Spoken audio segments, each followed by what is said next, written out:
अस्सलाम वालेकुम एवरीवन। अभी हमने एक प्लान किया है कि हम जितने भी क्लासेस हैं उनके लिए हम कुछ शेड्यूल जो है वो पोस्ट कर रहे हैं, जिसमें फर्स्ट ईयर सेकंड ईयर के लिए ऑलरेडी हम सेंडअप्स के शेड्यूल पोस्ट कर चुके हैं। थर्ड ईयर चूंकि ऑलमोस्ट सारे कॉलेजेस में इंस्टीट्यूट में सेंडअप्स हो चुके हैं और कुछ में भी लास्ट स्टेज में चल रहे हैं कि एक दो दिनों में कंप्लीट हो जाने हैं। सो हमने ये ट्राई किया है कि हम एक ऐसा शेड्यूल बनाएं थर्ड ईयर के लिए प्रोफ के लिए कि ताकि जिसमें हमारा मैक्सिमम जो बल्क है वो सारा का सारा एक दफा कवर हो जाए और एटलीस्ट पास पेपर और सारा जितना भी हमारा मटेरियल है वो सारी की सारी चीजें हम इसमें कवर करें। ऑब्वियसली एक दफा सारा सिलेबस गो थ्रू करना है, प्लस पास पेपर्स करने हैं, एमसीक्यूज वगैरह की प्रैक्टिस भी करनी है। सो 40 डेज का जो हमने प्लान बनाया है इसमें हम ये सारी की सारी चीजें इंशाल्लाह करेंगे। और लास्ट टाइम हमने जो थर्ड ईयर का शेड्यूल बनाया था पेंडेमिक में वो काफी सारे लोगों ने फॉलो किया था और उनका फीडबैक बहुत अच्छा आया था। सो हम कोशिश यही करेंगे कि ये भी जो शेड्यूल बने इसमें हम मैक्सिमम हमारी ट्राई यही है कि हम अपनी वो सारी की सारी चीजें कवर कर सकें। और दूसरी चीज ये कि जो भी शेड्यूल हम यहाँ पे पोस्ट करते हैं उसमें ये चीज होती है कि थोड़ी फ्लेक्सिबिलिटी बहुत ज्यादा होती है। इट मीन्स कि जो आपके वीक एरियाज हैं आप उनको ऐसे एरियाज में ले आओ जो हमने यहाँ पे वीक शो किए हुए हैं। आपको कोई स्ट्रॉन्ग एरिया आप उसको थोड़ा कम टाइम दे दो। लाइक एक टॉपिक आपने बहुत अच्छे से किया हुआ है तो आप उसको थोड़ा कम टाइम देके जो आपका टॉपिक वीक है उसके लिए टाइम ज्यादा बचाओ। सो ओवरऑल आपने जो सब्जेक्ट का टाइम है उसके अंदर अंदर आप अपना सब्जेक्ट कंप्लीट करो। इसी तरह अगर आपका कोई सब्जेक्ट अच्छा है आप उसको जल्दी कवर कर लो और उसके बजाय जो सब्जेक्ट आपका भी तैयार नहीं उसको थोड़ा ज्यादा टाइम दे दो। सो इस तरह से आप सारे जो शेड्यूल को मैनेज कर लेते हैं। सो हम आज के शेड्यूल में भी यही चीजें हम कोशिश यही करेंगे कि इसमें जो भी फ्लेक्सिबिलिटी आपको उसका भी आइडिया दूं और इसके साथ बाकी भी जो चीजें हम उसको डिस्कस करें। अच्छा, सबसे पहले मेन इशू ये होता है कि डेली के एक सब्जेक्ट करना है, दो करने हैं, तीन करने हैं, चार करने हैं। बहुत सारे लोग ना चारों सब्जेक्ट साथ साथ करते हैं, मतलब वो आइडिया मुझे नहीं समझ आया एटलीस्ट कि चारों सब्जेक्ट करके हम किस तरह हिसाब रखते हैं कि कितनी देर में क्या करना है। अगर किसी को वो बहुत अच्छे फॉलो होता है चारों सब्जेक्ट वाला तो उसे लाजमी करना चाहिए। बट एटलीस्ट फॉर मी वो वाला जो है वो बिल्कुल भी सही एक नहीं है कि मतलब चारों सब्जेक्ट साथ साथ चल रहे हो तो वो आइडिया ही नहीं रहता कि क्या होता है। और फिर एंड में फार्मा के लिए 3-4 दिन बस रिवीजन के लिए बचते हैं। सो आई डोंट थिंक सो कि मतलब इस तरह जो है वो फॉलो करना चाहिए, या जो करते हैं आई डोंट नो कि वो कैसे करते हैं फॉलो। अच्छा, इसके बाद आ गया कि अगर हमने वैसे फॉलो नहीं करना तो दो सब्जेक्ट्स करने, नहीं दोनों सब्जेक्ट जो है फार्मा भी किसी के साथ एटलीस्ट नहीं करना चाहिए और पैथो मतलब अगर आपका होता है तो आप कर सकते हो। बट मैंने जो शेड्यूल यहाँ पे हमने आज पोस्ट करना है उसके अकॉर्डिंग ये है कि बच्चे ये कहते थे कि पहले बीएस को टाइम देते थे 5-6 दिन, फिर फोरेंसिक के लिए टाइम कम बचता था उसको 6-7 दिन में वो देते थे बट टाइम, और उसके बाद उस टाइम भी बहुत कम बचता था उसके लिए पैथ और फार्मा के लिए। सो टेंशन में रहती थी। सो एटलीस्ट जो आपकी बीएस और फोरेंसिक है ना ये आपने इकट्ठी करनी ताकि आपका टाइम भी सेव हो और ये दोनों सब्जेक्ट भी आपके अच्छे कवर हो जाए। ठीक है। सो सबसे पहले तो ये जो 10 दिन जो है हमने दिए हैं फोरेंसिक के लिए और बीएस के लिए। बीएस मतलब एक छोटा सा सब्जेक्ट है, आपने डेली 2 घंटे देने। सो अगर मैं टाइम आवर बताऊं तो आपने एटलीस्ट 8 आवर्स डेली की स्टडी टाइम रखना है और 8 से 10 आवर्स तक भी आप जा सकते हैं और इससे ज्यादा तो ऑलमोस्ट पढ़ा भी नहीं जाता, लेकिन 11-12 आवर्स तक भी आप जा सकते हैं। ठीक है। खैर 12 आवर्स तक भी अगर आप जाए अच्छे तरीके से, जो फुल 12 आवर्स आपके लगे तो ये मोर देन इनफ है। ठीक है। इसमें से आपने 2 घंटे तो डेली बीएस के लिए रिजर्व रखने हैं। अगर आपका फोरेंसिक सब्जेक्ट अच्छा नहीं है तो आपने कोशिश ये करनी कि आप 12 घंटे ही पढ़े। ठीक है, ताकि आप 10 घंटे जो फोरेंसिक को दे सकें। अच्छा, अब जो पहले 2 दिन है इसमें देखें ला और एटॉप्सी करनी है आपने और साथ 3 टॉक्सिन्स करने हैं। जो स्पेशल टॉक्सिन है मैंने साथ ही ऐड कर दिए बिकॉज स्पेशल टॉक्सिन इकट्ठी नहीं हो सकती, हो ही नहीं सकती कभी, अगर आप करोगे भूलोगे चीजें। ठीक है। सो डेली के एक एक दो दो तीन तीन टॉक्सिन करके आप करते जाओ तो आपके इजीली कवर होते जाएंगे। 3 टॉक्सिन आप साथ करो और जो है सादा बीएस का सेक्शन 1 करो। 2 दिन में एक सेक्शन करना, 2-2 घंटे, 4 घंटे में एक सेक्शन आपने सिर्फ करना है और ये बहुत इजीली कवर हो जाता है, 2-3 घंटों में हो जाता है एक सेक्शन कवर और अच्छा कवर हो जाता है।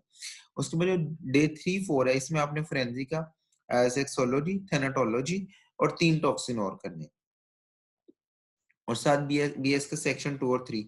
3 सेक्शन तो बहुत छोटा सा है और 2 सेक्शन भी इतना बड़ा नहीं है, पहले सेक्शन इतना, सो ये भी आपका इजीली, सॉरी 2 सेक्शन छोटा सा, 3 थोड़ा सा बड़ा है, बट इतना बड़ा वो भी सेक्शन नहीं है, सो ये भी आप इजीली इंशाल्लाह कर लेते हैं। जो बी और सी सेक्शन है, 2 और 3 यहाँ पे लिखा हुआ।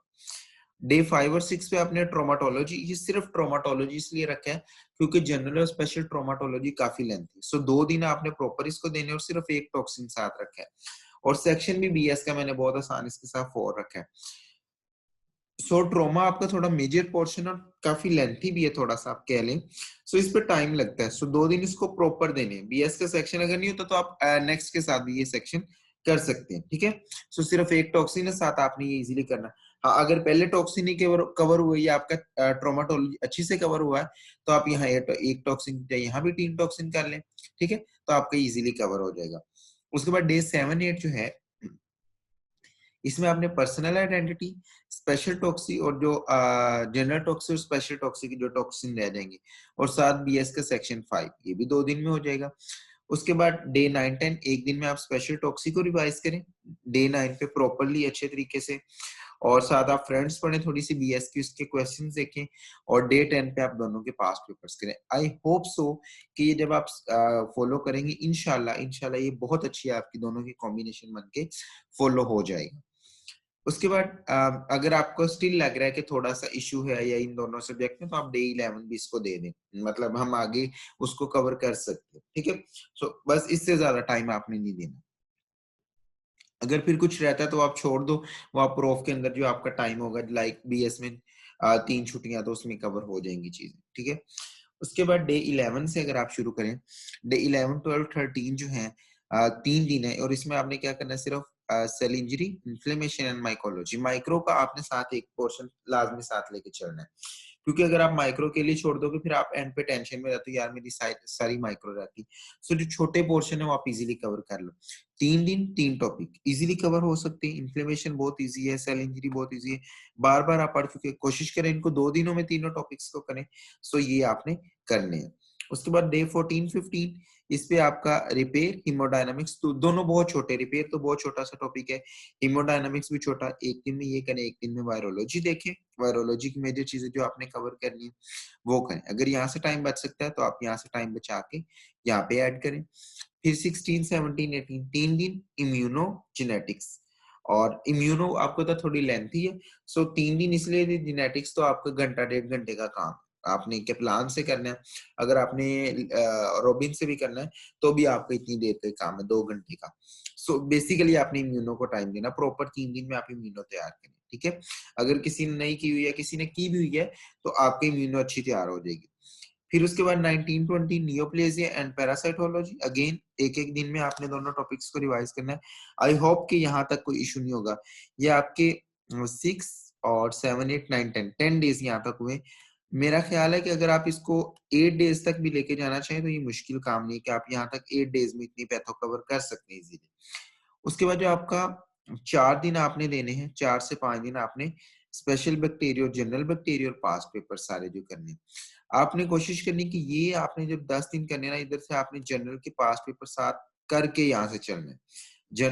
जनरल के पास्ट पेपर्स और प्लस आपने MCQs, past paper plus MCQs आपने यहाँ से साथ करके चलना, चाहे आपको यहाँ तक 10 दिन पूरे लग जाते, कोई इशू नहीं है, ठीक है।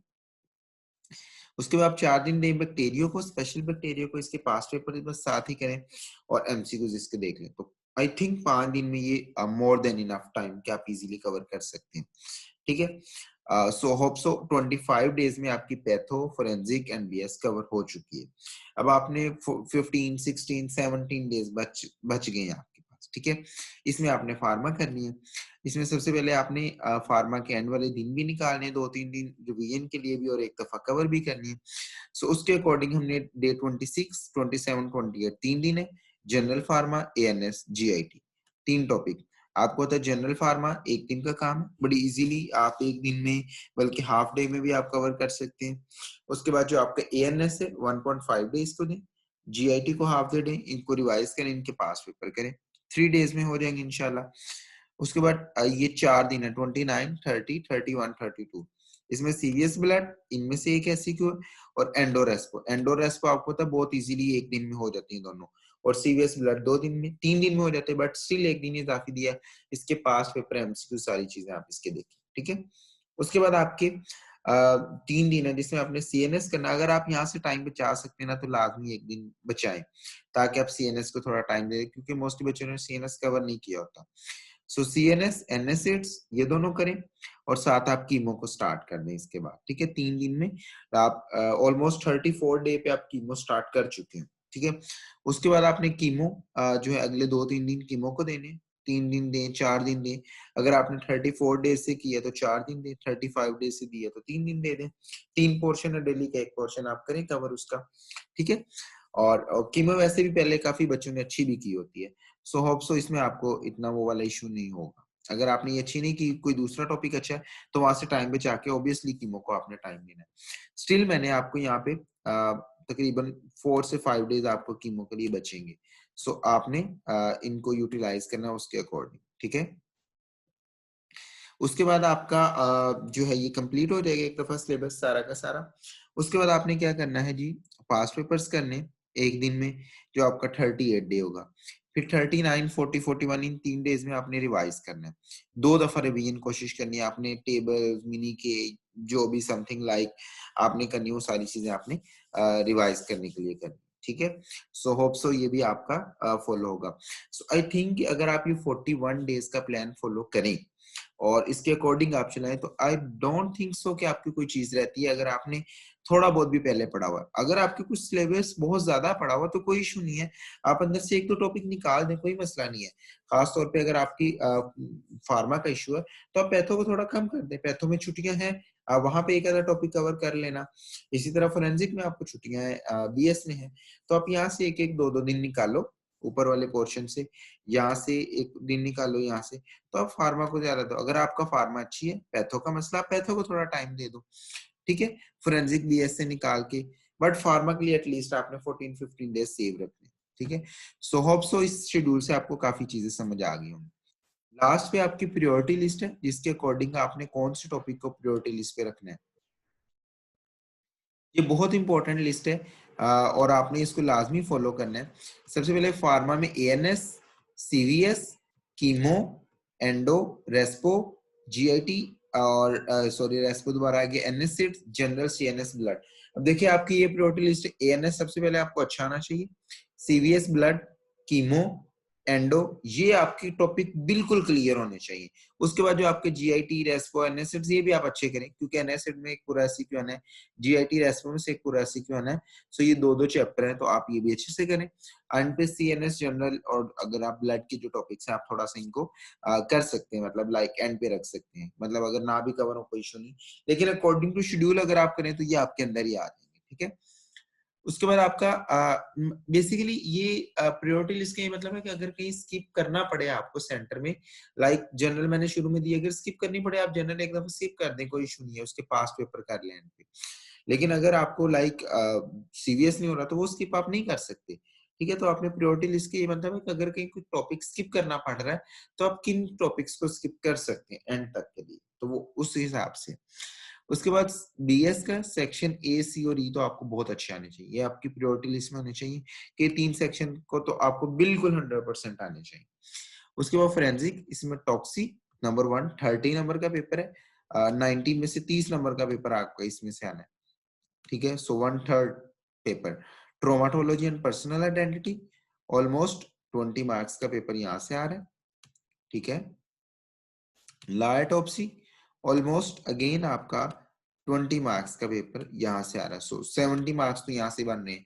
और सेक्सोलॉजी और थेनाटोलॉजी ऑलमोस्ट जो आपका है ये 8, 7, 8, 10, 9 मार्क्स का पेपर दोनों में सीखने का आना है, ठीक है। और एक आधा जो टॉपिक रह गया वो बाकी आप देख लें, ठीक है, जो ये है इस तरह से। सो इसमें कोई वो वाला चीजें नहीं है। लास्ट नंबर पे पैथो, इसमें आपके जनरल के कुछ टॉपिक्स हैं, कुछ उसके माइक्रो के, सेल इंजरी, इन्फ्लेमेशन, रिपेयर, ये 2 चैप्टर बनते हैं और इनमें से 3 एससीक्यू, 3 एससीक्यू इनमें से आने हैं और 3 एससीक्यू के साथ एमसीक्यू भी इनमें से काफी सारे बनते हैं।